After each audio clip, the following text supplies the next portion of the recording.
فرمائے۔ عزیزان گرامی، قرآن کریم کے اس حصے کے اندر مالک بے نیاز نے فرمایا جو ہمارے راہ میں شہید ہو جائیں انہیں مردہ مت کہو بلکہ وہ زندہ ہیں، ہماری طرف سے رزق پاتے ہیں۔ اور شہید وہ شہید ہے جو بے مثل و بے مثال شہید ہے، ان جیسا کوئی ثانی شہید نہیں۔ دین اسلام کے لیے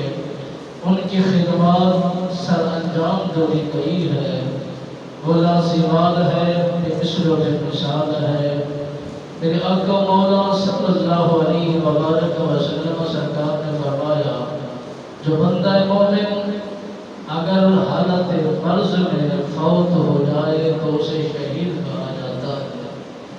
اگر کسی بیماری میں وہ اس کی روح نکل جائے تو اسے بھی شہید کہا جاتا ہے۔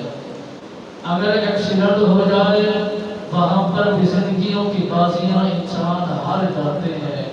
انہیں بھی شہید کہا جاتا ہے۔ اور پھر اگر ماں کے پیٹ میں بچہ یا ماں جنم دینے والی بچے کو جنم دیتے ہوئے فوت ہو جائے تو اسے بھی جام شہادت کا مرتبہ ملتا ہے، نام ملتا ہے۔ درجے شہادت کے مختلف ہیں، مرتبے شہادت کے مالک بے نیاز نے مختلف رکھے ہیں، اور درجات بھی مختلف رکھے ہیں، نام بھی مختلف رکھے ہیں، کام بھی مختلف رکھے ہیں۔ جو شہادت میرے نبی کے نواسوں نے کرب و بلا کی سرزمین پر دی ہے، ایسی شہادت، ایسا مرتبہ، ایسی عزت، ایسا معیار و وقار کسی اور نے نہیں پایا، کسی اور کو حاصل ہوا ہی نہیں ہے۔ ام فضل میرے نبی رحمت فخر موجودات صلی اللہ علیہ وآلہ وسلم سرکار کی چچی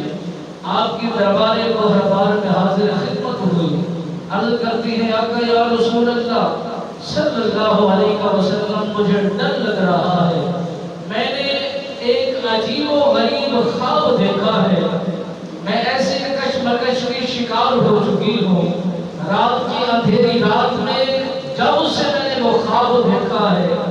مجھے نیند نہیں آئی، بیدار رہی ہوں، اور کشمکش کی دنیا کے اندر